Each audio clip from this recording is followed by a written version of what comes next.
Hello and welcome to Channels Book Club. My name is Olakunle Kasumo, and it's great to be on this show where we discuss all things books. Well, the sad news of the departure of the iconic and legendary Chief Yup Backout hit us very hard. Chief Backout was an icon of the publishing industry, the doyen of the publishing industry. In 1966, he came to Nigeria and he never went back to Europe. While here, he led Evans Brothers. Tell me if you've never read a book published by Evans Brothers, especially if you were born in the 1970s, 1980s, 1960s. Absolutely everybody read one book or another published by Evans Brothers. And then you had Spectrum Books. He pioneered Spectrum Books and went on to pioneer Safari Books. Both publishing firms made tremendous impact on not just the publishing industry in Nigeria, but also the education sector in Nigeria. Spectrum Books particularly produced so many great books used in schools across the country. What a legend. Adios, Chief Backout. Amiable man, humorous man, good man, great man. You'll certainly be hearing more from us about this particular important personality who has departed Nigeria's publishing and education sectors. What a man. Well, up next is this book I have with me, which you are seeing on your screen right now, Without Fear or Favour. This is one of the most important works, in my opinion, produced in a long time that provides us with insights into how the judiciary sector works in Nigeria, to the life of a judge. Have you thought about judges? How do they make their decisions? What kind of pressures do they live under? What kind of temptations come their way? What kind of threats to their lives do they have to face while doing their jobs? And yet, they just get on with it. Well, let's get to meet with our special guest for this week, Judge Nkemdilim Izuko. Let's get to meet with her and then enjoy a review of her memoir.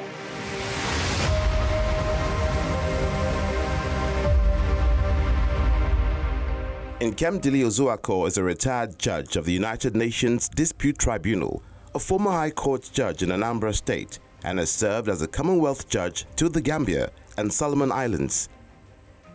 Izuko championed the admission of women as members of the customary court in the eastern states of Nigeria in 1996 and is a fellow of the London School of Economics Center for the Study of Human Rights. She's also an expert in the field of international administrative law, having authored several publications on it.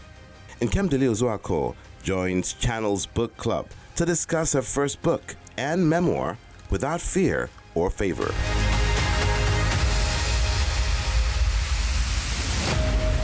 Justice Izuko. Did I pronounce it well? You did. Nice to have you on Channels Book Club. Thank you. It's great to have you here. Great. I'm happy to be here too. It's an honor to have you here.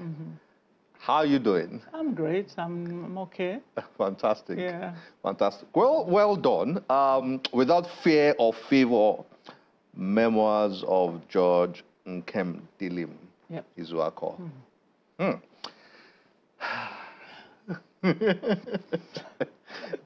There are so many anecdotes. We'll get to it. So many anecdotes in your book.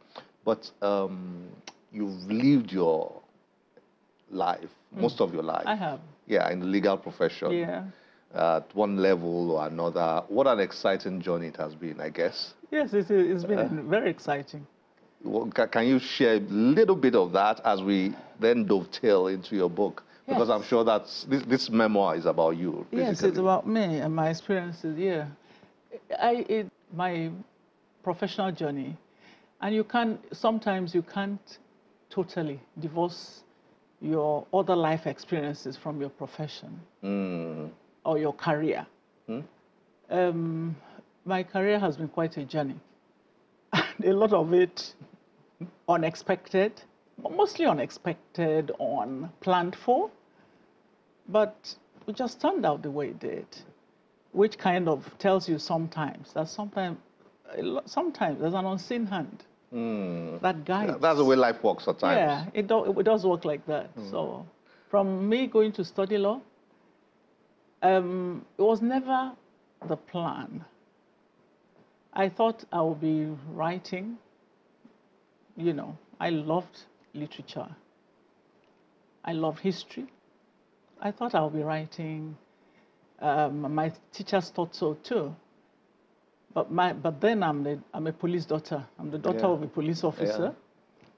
Yeah. And I had followed my father to the office on weekends and holidays, and I read avidly as a child. I read and read and read. And so my father, I would sit with him in his office. He's trying to reconcile people because he used to be, at that time, provision crime officer. So he was always he wanted cases that could be charged to court, you know, and then the ones that people could come together and have some kind of arbitration, some kind of forgive each other and move on, or, you know, so that kind of thing. And I would sit in his office. And read his files. He would just throw the case files at me. And I loved reading those case files. I became intrigued with, shall I say, crime novels, how these things are solved, and how, you know, the whole thing, the whole hog. So that was just a small part of me, I thought. Suddenly, I had to fill forms. I started filling forms and reading brochure and stumbled on law. I found I had the requirements, and I said to myself, oh, law, yeah, law. My father had a book, Harry's Criminal Law. I used to steal it and read it a lot when I was a child. I don't know how much of it I understood, but I loved the stories. So I said, okay, law, let me do law. And I just filled the forms. And that was it. And that was it. The rest is history. The rest is history. My grandmom wasn't very happy. She thought, oh, you know, you are a young girl, you should be a teacher, you know, you marry, and you can look after your children. Teachers leave work early, look after their families, and so on. But my father was thrilled when I told him I wanted to read law. My mother loved it too. So that was it. That was it. Yeah. Wow. Now, that story and more are what readers are going to find in this book, right? I would like you to also share the story behind the book. It's a memoir, so maybe the answer to the question is obvious. It's your story and all that, but not everybody writes memoirs. Why did you decide to write this?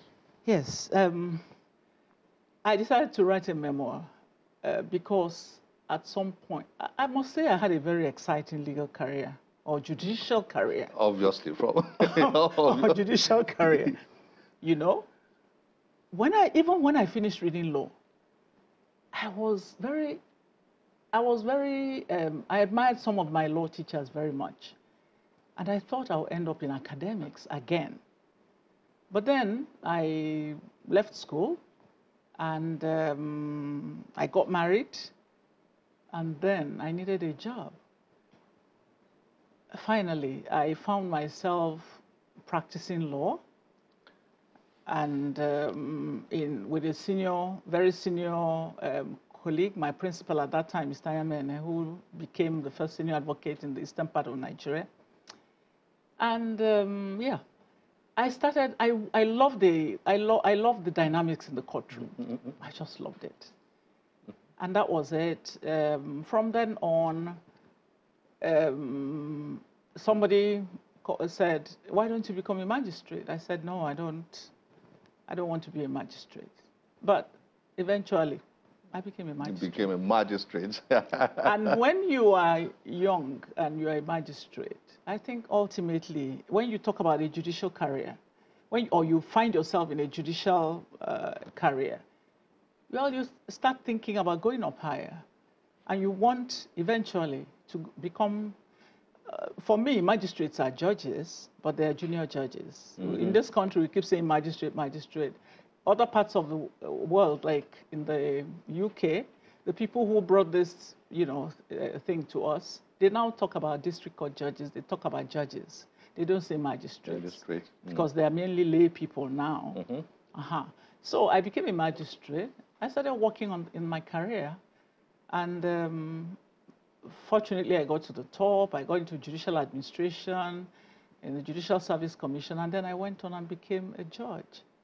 And I think it became a tailspin from that point on. Because when I was a magistrate, of course, I tried to do my best. I tried to observe everything, all the ideas about judging, about being integrity, about justice. I believe in justice. I'm very passionate about justice.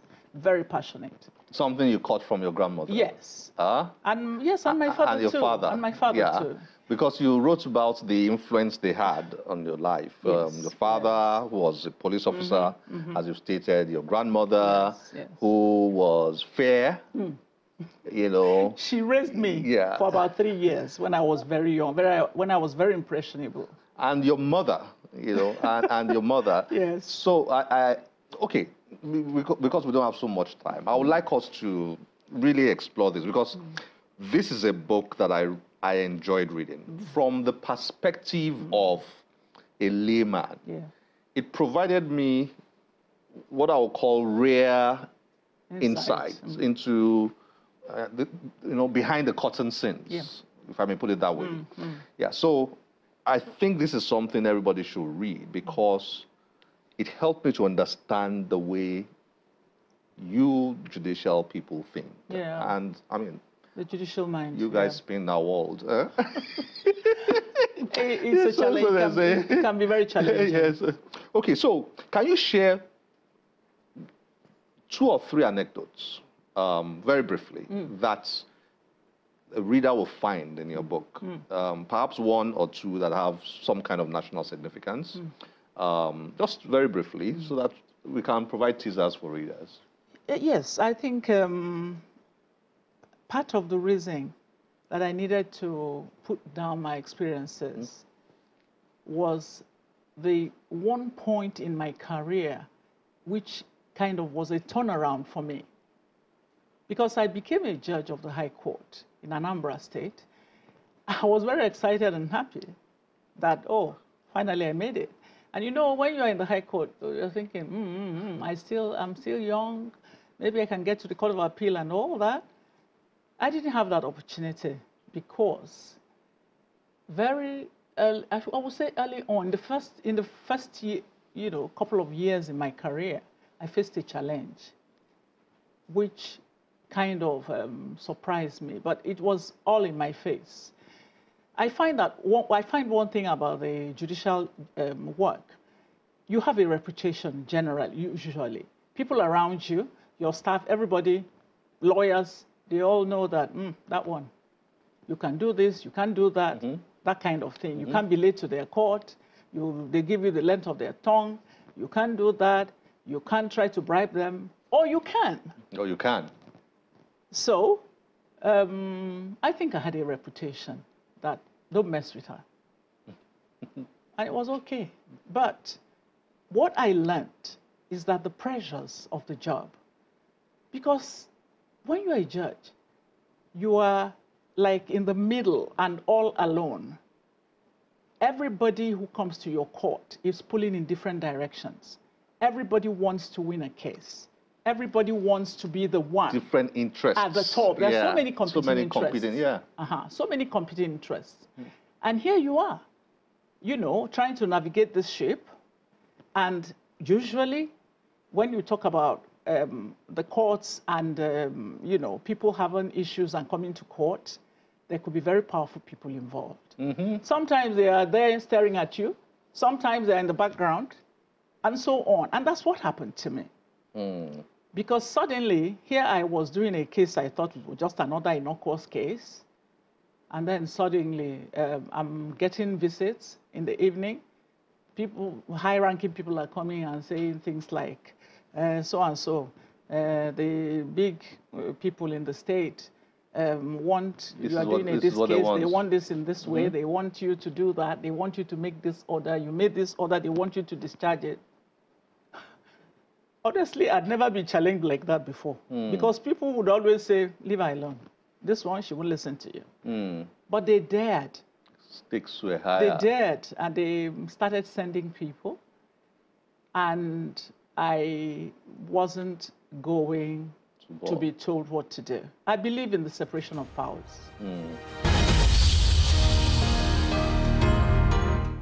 I like the simpler sides of memoirs.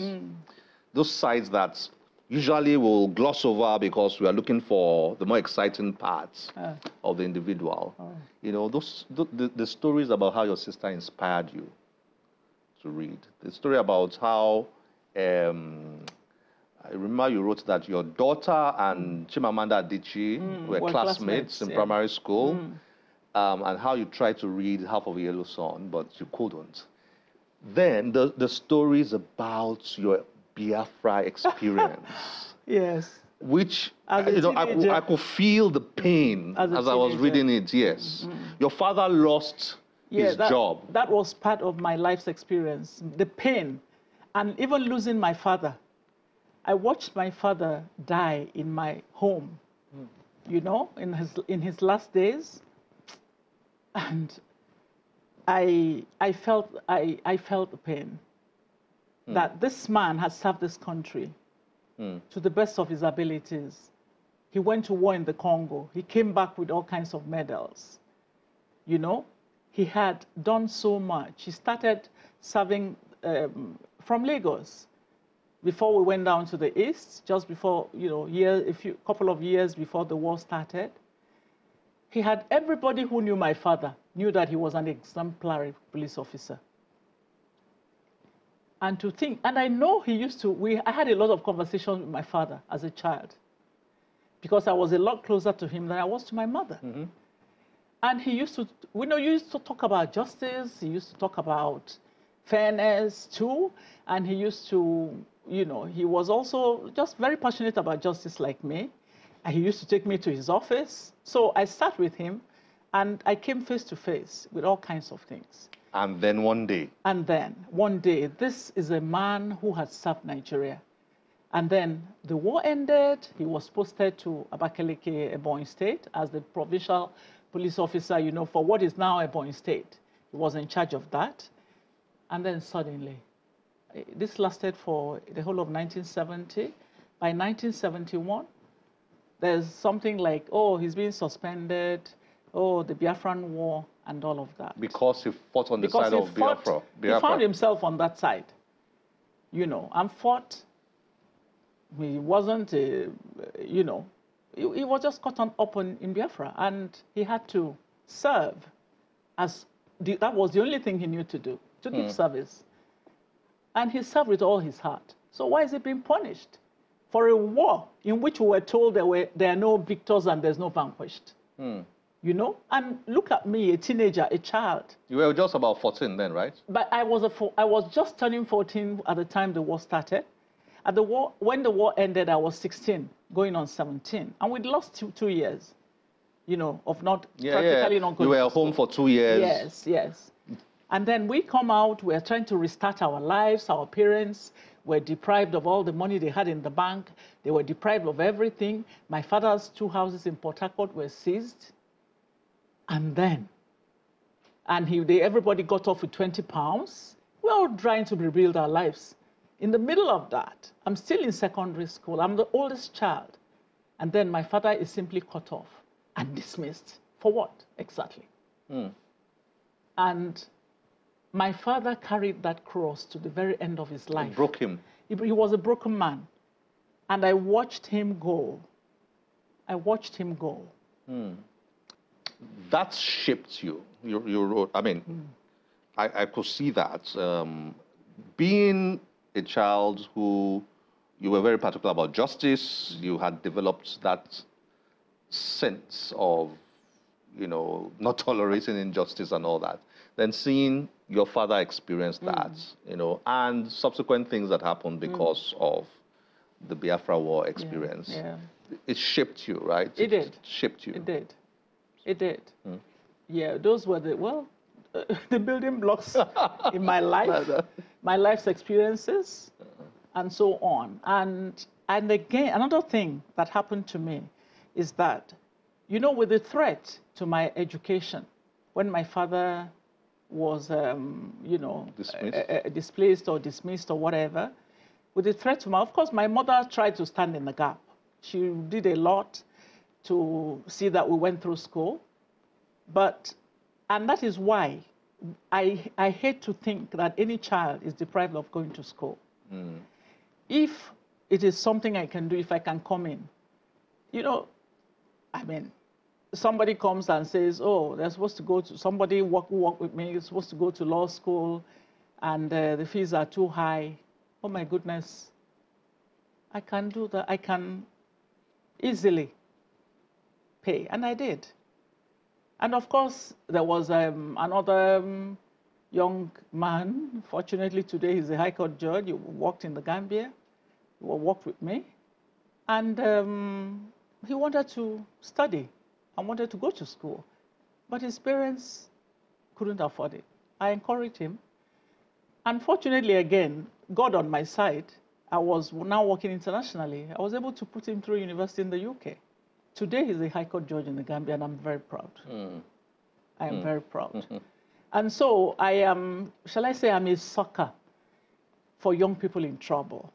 I hate to think that a child who's willing to work hard, who wants an education, cannot get it simply because of the circumstances of their birth or their parents and so on.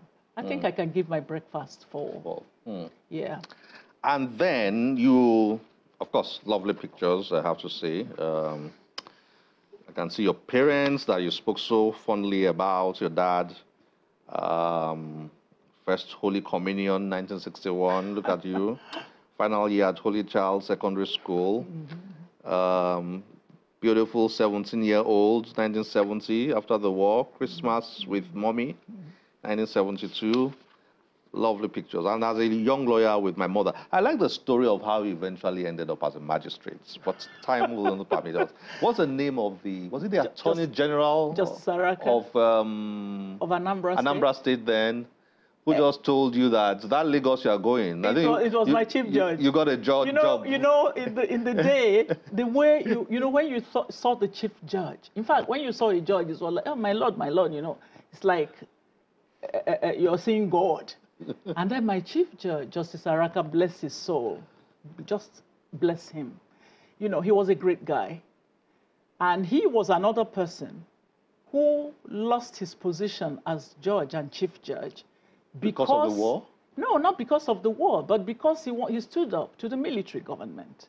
He refused, he insisted on the separation of powers in Anambra State. And the governor simply got him out. The governor at that time, that was a military governor, just thought, oh, this man is too big for his shoes, or he wouldn't bow to. It wasn't that. It's about separation of powers. Stay in your lane, I stay in mine. The two should not meet. That is the whole purpose of democracy, government. Three arms of government, you know. We're not supposed to be seen to be hobnobbing together. Do your job, I'll do mine. You can't influence me, and I will not influence you. And Justice Araka lost his job. So he was the chief judge who saw me, because I got you were going to get a job in Lagos? Yes, in the Institute of Advanced Legal Studies as a research officer. And then Justice Araka saw me and said, you didn't come for the swearing in of magistrates? And I gave you a job. I was just walking on the road, and this car stops around the High Court. And I'm like, somebody trying to, you know? And then it was my Lord, the Chief Judge. Oh, my Lord. And he says, come to my office now. I was going to file a document in the registry. So I ran up to his office, and then he said, I gave you a job. You didn't come for swearing in. What do you think you're doing? I said, I'm sorry, sir, I wasn't in town, I wasn't around, I wasn't in the country. He said, don't tell. A little bird told me that you are going to Lagos, but you're not going to Lagos because you're going to be one of my magistrates. And I think that's totally disarmed me. How could you even say no to your CJ? Wow. That totally disarmed me. And that was it. That was it. And that was what changed my entire career. God sent, it was.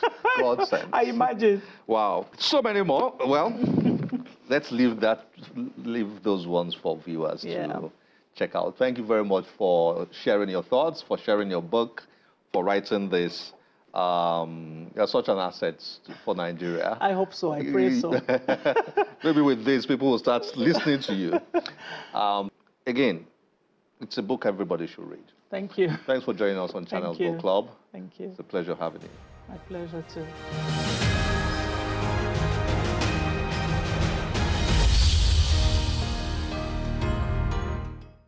So much in this book, so much. Get a copy, read it, and you'll have a lot of questions.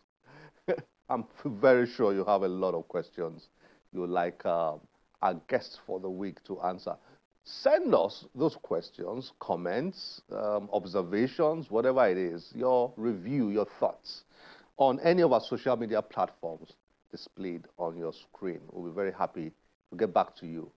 My name is Olakunle Kasumo. Remember, one great book can change your life. Bye-bye.